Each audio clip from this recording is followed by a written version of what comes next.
All right, you ready to do this? Yep.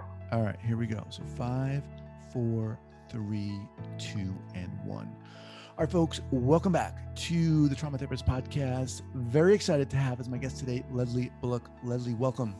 Thank you. Nice to be here. All right. So Leslie is a licensed psychotherapist in private practice in San Luis Obispo, California. She specializes in treating trauma. Her focus is the centrality of the mind-body connection and body-based approaches in trauma healing. Leslie is a certified trauma center, trauma-sensitive yoga facilitator, a trauma and resiliency model practitioner, and mindfulness meditation instructor. Paramount to her work with people is relationship-based in safety, authenticity, and integrity.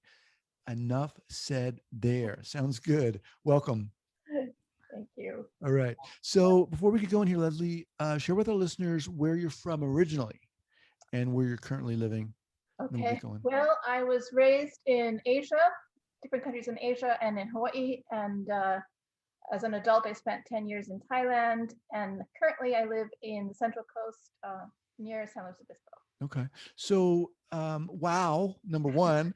And so, what led you to all those amazing places? Well, I lived in Asia because of my father's career. He was in the Foreign Service. And then we moved to Hawaii when I was 12.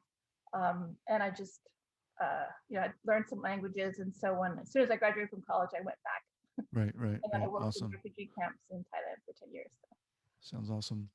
All right. So, you know, you, I was obviously reading through your bio and looking at your website, and as I do, just wondering how the heck you got into this field.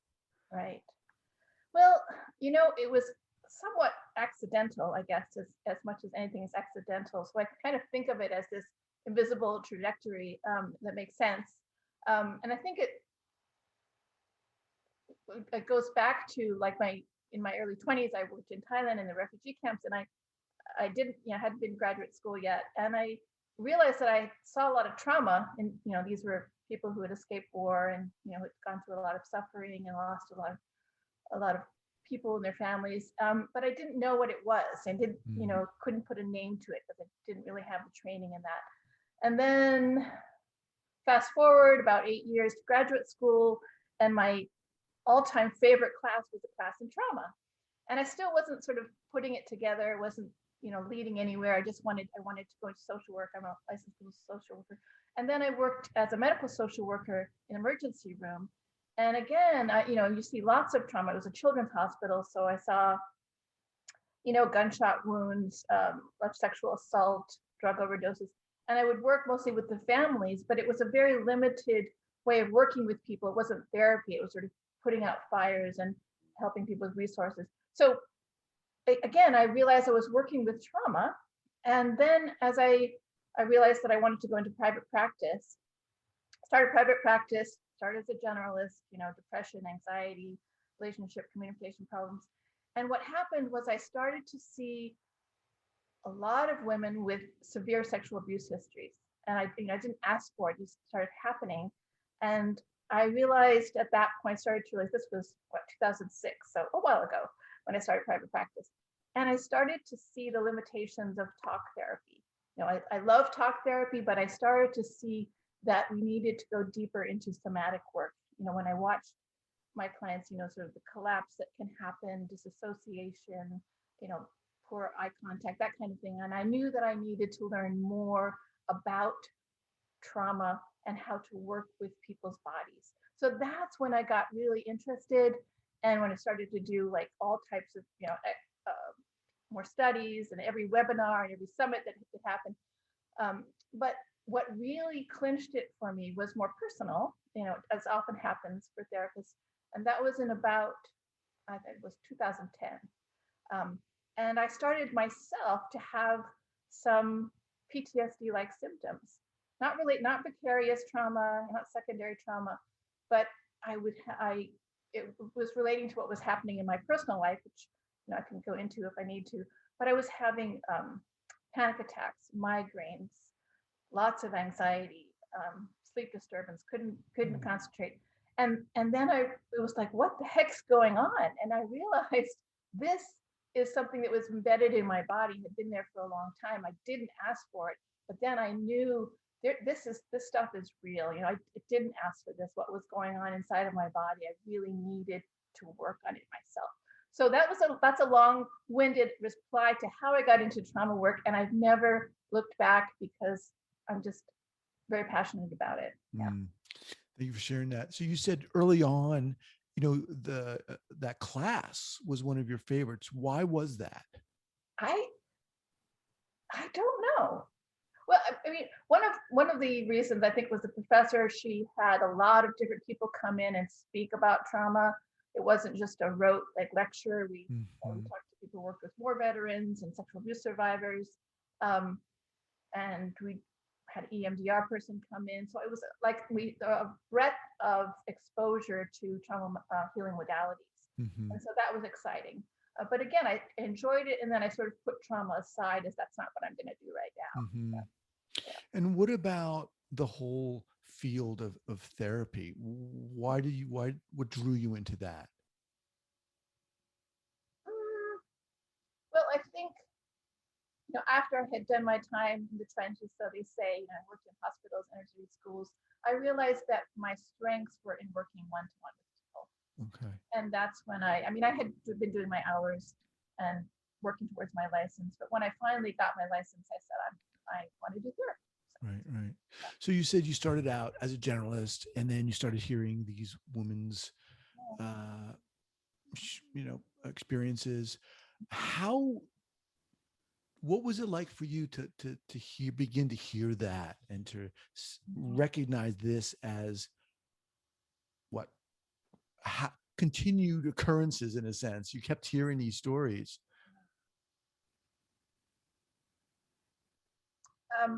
I'm not sure what you mean. Well, what was it like for you to hear these women's stories and okay, this woman's been a victim of sexual assault, and this one's been a victim of sexual Right. assault.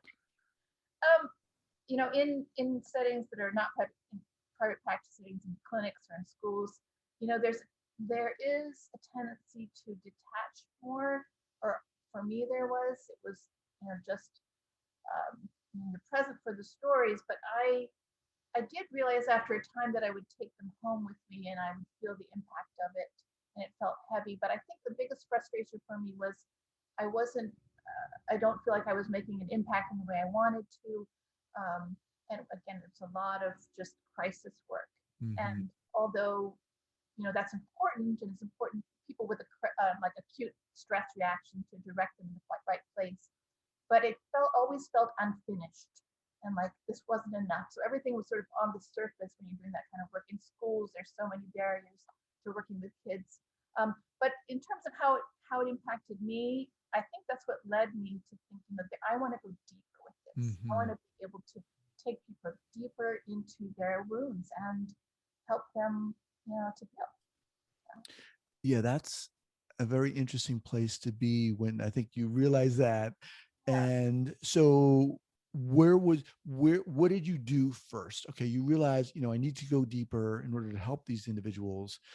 And this is a big question, because a lot of people listening are like, where do I start? What workshop do I take? Where do I go? How did you decide? And where did you go first in terms of your studies? Well, so this was 2006, 2007 when this started happening. Bessel, Why Do People Score wasn't out yet, the seminal book about trauma. But Judith Herman's book, Trauma Recovery, that was my Bible for a while. I mean, it still is, in learning about how trauma affects the body and how to work with more implicit levels of trauma. So that was a go-to book, but also, there were trauma summits happening at the time. So I looked online for stuff. And I also I was working with a therapist at the time, not with my own trauma, but with sort of working through what I was hearing and feeling, because it was, it affects us as well. So that was important to me. But nowadays, there's so many more resources. I mean, still not enough, but there's a lot more resources for people who want to go into trauma. I mean, I would suggest, any type of trauma webinar. There's tons of books. And I also, a different part of my story was I went into to yoga. I mean, I've been a yoga practitioner, but I became interested in using yoga in the therapy room. So I learned about a training called trauma sensitive yoga, that was a turning point for me because it was such an excellent course, 300 hours, excellent course. And that's what really got me more deeply into somatic therapy. So did that teach you to become a trauma instructor? You mean a trauma? Or yoga instructor? I'm sorry. I had become a yoga instructor before that, as just a regular yoga teacher, and because yoga was part of my journey to help myself. Right. A huge part of it. When I started to experience PTSD symptoms, so after I became a yoga teacher, I didn't want to use it in a public setting. I wanted to use it in the therapy room, but I wanted it to be trauma informed. And again, this is the time when trauma informed wasn't yet really a buzzword. Mm-hmm. And then I found this course. So I would say that the trauma sensitive yoga class again was what really helped me. And I don't teach it in a public setting. I just use it in therapy.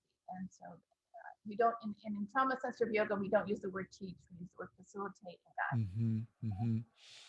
So I'm curious about, when you started again, you said you were a generalist and then you started getting more into trauma and understanding the importance of body-based work. How was that process for you?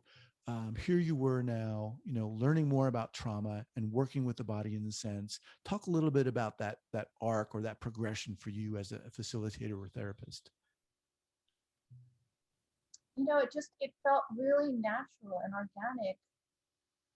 Just what I felt like I was meant to do that. And as I started doing it, and again, the somatic piece is critical. I mean, we all know as trauma therapists that, there has to be a somatic component to work with the deeply embedded wounds and constriction. And so when I started doing it and when I started doing embodiment practices, it just felt really natural to me. I just wanted to learn more. And also, as we know in therapy, the most important part of the relationship is the connection, the social engagement and the safety that we felt with people. And so that became even more critical for me. Like I would, spend at least 3 or 4 sessions establishing safety with my client before we would go deeper. But I guess, I don't know if that answers your question, but it just felt really natural to me and what I was meant to do. That sort of like a calling. I mean, that sounds a little dramatic, but it felt like that to me. You've been doing this for a while, and I want to ask you about kind of an early clinical error in a sense. You're only one. Oh boy, only one. Right. I give you more than one. Oh gosh, yeah. Well, the one that comes to mind, first of all, is like someone who had a severe trauma history, sexual abuse in her childhood, but she had been abducted and and kept in a small space for many months. And it was our 3rd session. And again, sort of not the qualifying thing, but the underlying thing with most of my clinical errors is doing too much, too fast, too soon. And so anyway, this day she came in and she was already really hyper aroused. She was anxious and I didn't know quite what was happening. And I had a small office at the time. And as she sat down, she was really, sort of constricted and fidgety, and she started to really have a panic attack. We weren't talking about anything particularly triggering. And so I immediately went into, okay, let's fix this right away. So I placed her hand on her heart and feel her heart. I invited her to feel her heart and to do some deep breaths. Well, I had forgotten that for her, one of her triggering experiences was hearing her heartbeat in a situation she'd been. And the deep breathing made it worse. And her panic escalated. And she said, I have to get out of here, out of the room. And so, my error was, again, with having her feel her heart and going to this deep breathing was not what she needed at the moment. What she needed was probably just me being present with her in that space and not doing too much. So we ended up going out of the room and walking and until she was able to regulate a little more. Right. That Yeah. was, that was the one I really remember because uh, it's sort of like we often rush into trying to fix things and make it right. And I think that's what happened. Yeah. When did you realize that, you know, that wasn't necessarily the job in a sense to rush in and fix things and, you know? Um, Probably after that. And that was sort of early on. Again, I've been doing this for a long time, 15 years. Um, I think I started to, well, slow down. I mean, slowing down is what we always need to do in the therapy room, right? I remember and reading this, and I think a lot of therapists have heard this, the WAIT acronym. Why am I talking? So people like put it up in the room, and so that became a sort of a useful acronym for me. Like, okay, checking with myself, why am I talking right now? Right. And the first task is to be present in a safe way and to listen. And also, as I learned more and more about somatic work and did some sensory motor trainings, Pat Ogden's model, was really listening more for the somatic narrative more than the verbal narrative. And that requires a much, I think, more fine-tuned sense of awareness rather than just, okay, what are we going to jump into today? Mm-hmm. Yeah, I really appreciate you saying that. In fact, I've never heard that WAIT. Oh, really? Yeah, acronym, Yeah. and I love that because I could have certainly benefited from that. Yeah. But what you're also talking about here too is what I'm also getting is, you know, it's also inviting the therapist, is it not, to really kind of honor themselves and have that self-trust that being Mm-hmm. is valuable and just being present Yeah. is enough. And that's not always easy. It wasn't for me. Right. Yeah. I think that's the very first thing, unless you have that presence or able to be with someone, people know it, whether it's consciously or unconsciously, they know if you're present. And I generally have, I'm pretty good about that, but sometimes it depends on how we're feeling when we come in, what kind of a harried morning we've had, or if we had an argument with, somebody the day before.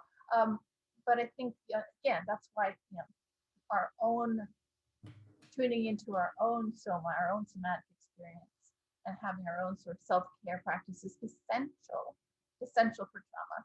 Well, for all therapy, but for trauma, I mean, if we start to feel dysregulated, then things don't go as well. Let me just remind everyone that I'm speaking with Leslie Bullock, and her website is lesliebullocklcsw.com. That's Leslie, LeslieBullockLCSW.com. I'll have that linked up at the show notes page here at the traumatherapistpodcast.com. So let's talk about what's going on for you currently. So you're currently working in private practice. Okay. Are you doing strictly virtual stuff now, or? No, I'm doing a combination of now. Started seeing people in person, which I like much more. People. Yeah. And I was going through your website prior. You have courses on there and a lot of stuff. Let's talk a little bit about what your offerings are for people. Well, prior to COVID, I was doing trauma sensitive yoga, some classes of 6 or 7 people. I'm not doing that right now. Hope to get that started again because that's not something that I would do virtually. For me, it wasn't comfortable. So I might start that up again. The current thing that I have going on is a workshop that's called Trauma Awareness and Embodiment, and it's happening on April 2nd. It's an all-day Zoom event, and I'm covering all aspects of trauma, everything that I feel like I've learned in the past 12 years. Is it for therapists and survivors or both? Okay. No, not particularly for survivors. I mean, anybody can join, but it's for continuing education units for LMFTs and LCSWs. Okay. So it covers social and systemic trauma as well as individual interpersonal trauma, because I don't think we can talk about trauma without talking about systemic trauma in our society as well. So covering both of those areas, covering trauma, elements of trauma-informed mental health, some core elements of trauma healing, and I'm interspersing it with embodiment practices. So that's sort of the experiential part of the day is when we're guiding people in brief. When I say brief, I mean 10 seconds to 5 minutes of practice of learning how to be in our bodies. And these are tools that people then can take with them back to their clients. Okay, awesome. So I can get a link from you. We'll have it linked up at the show notes page. Okay. And we can direct people to your website as well. So awesome. Now, is this geared towards newer therapists or more experienced therapists or what? Anyone? Anyone who's interested in trauma. And even if you're not a trauma therapist, I mean, I think that learning these practices of how to pause, slow down, connect with feeling rather than thinking, there's the ways that we perceive the world generally.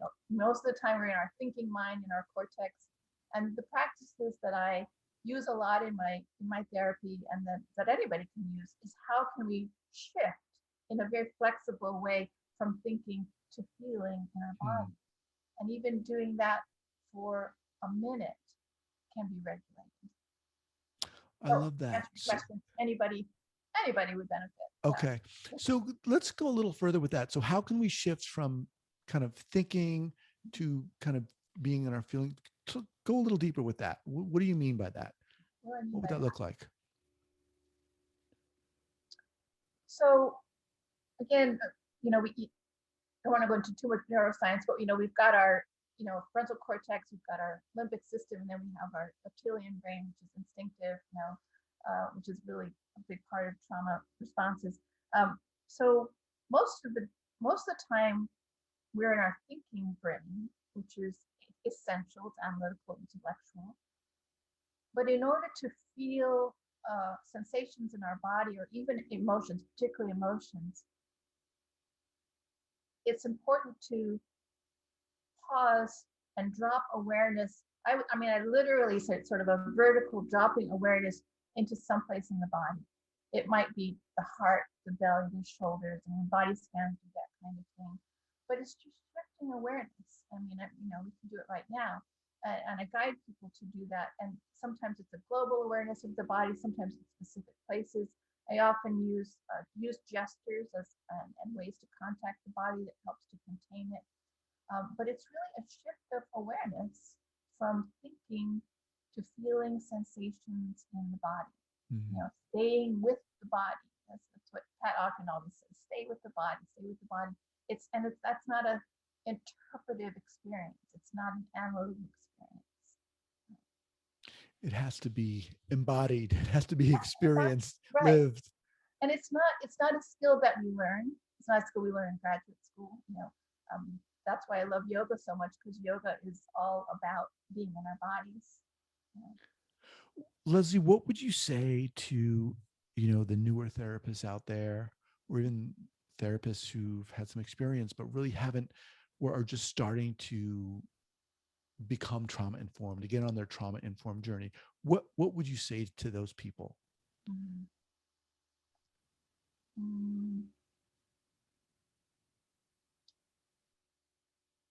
That's a great question.